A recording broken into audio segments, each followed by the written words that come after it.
The search for how to love yourself and start your self-love journey is increasing within the Creator Search Insight section. I'm here to talk about it with some neuroscience-based facts on how to actually feel something that is not something that you're always dominantly feeling. Simple terms, here are some things that I've done that had made me feel a lot more self-love, deeper connection with self and body, and obviously I'm not perfect, but we are genuinely always associating everything within our reality towards ourselves because our brain is an association machine. Whatever we do, every behavior that we take, we are retraining our brain. Every action that we do take or we don't take, we are making it mean something about us. The more that we negatively engage with it or mindfully positively engage with it and give it a positive meaning. There's one thing that I feel like is very toxic within the law of assumption, law of attraction community, and that is constantly replaying and saying the same affirmations over and over again.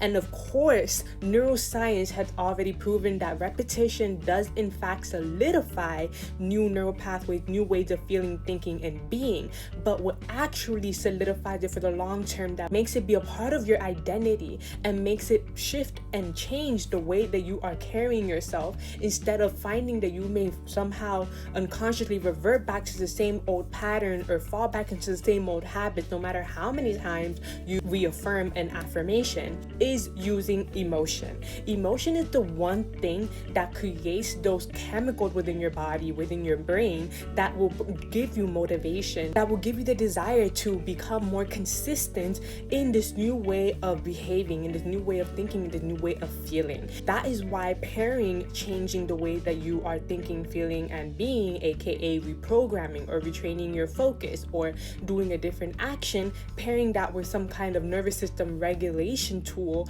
is ultimately what is going to have long-lasting effects, as opposed to just reaffirming the same affirmation over your own triggering emotions, over your own feelings of unworthiness, of instability, of insecurity. And of course, this is not to invalidate anyone's experience on how they had probably reaffirmed multiple times until they changed something within their brain, because that 100% can happen. But there's also this sense of relief that happens when someone has been suppressing these emotions. They are actually mentally exhausting their prefrontal cortex. The more that you engage with these thoughts, the more that you create logic over emotional expansion, over expanding your capacity to hold discomfort, which is why you may find that a lot of people may all of a sudden do feel worthy, do feel confident, but when something happens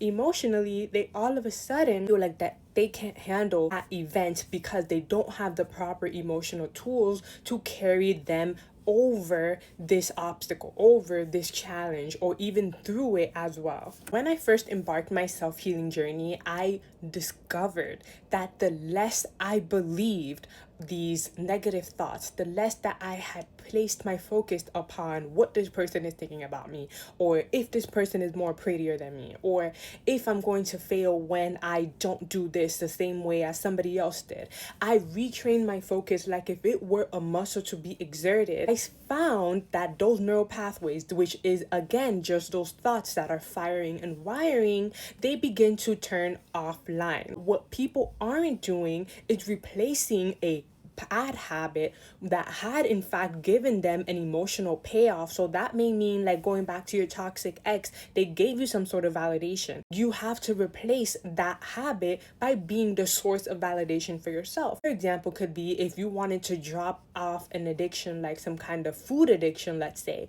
you have to replace it with something else that gives you dopamine. So that could be reading a book, that could be writing a mental checklist for the day and finding that you are able to accomplish things. Many accomplishments are what in fact retrain your brain to see, oh, I am capable, I am actually making progress within my life, even if it's small and minute. So one of the ways that I had retrained my focus early on was to focus on my breathing, and not in fact using guided meditation that took me anywhere across the world, but rather to focus on my breathing. So I was able to see and observe my thoughts and still come back to my center and focus on one thing at a time. what happened was I became more present into the present moment, and I was no longer swayed by these thoughts, by these things that I hadn't consciously given power and control over my identity. Recently, I have gone out of the new age spirituality practices, which is law of attraction, law of assumption, anything spiritual with, deities or spiritual guides. I've noticed the simplicity in the Bible, in following God and the word in Jesus, is actually something that was so grounding because of its simplistic nature. All that I needed was already in one book. I feel like this is not spoken about enough, but there has been so many misinterpretations of the Bible, and feeling like you always need another modality to heal is actually not what's healing you. Then there's something that is off, and you have to address the emotional charge behind the story, which is often not addressed within the manifestation or spiritual community. They more likely want you to become one with your shadows, or to become one with these parts of you that you have been neglecting, shaming, and dismissing, when in reality that is not the same as acknowledging it, one, and giving it space to exist, two, and then three, looking at the story, the emotional charge, validating the experience behind it, validating as it is valid that you have been experiencing this, not just hugging and becoming one and, becoming one entity, which is honestly what New Age spirituality has taught a lot of us. And it's not to invalidate, once again, the shadow work that has been going on in New Age spirituality for so long. My own personal experience, the one time I had felt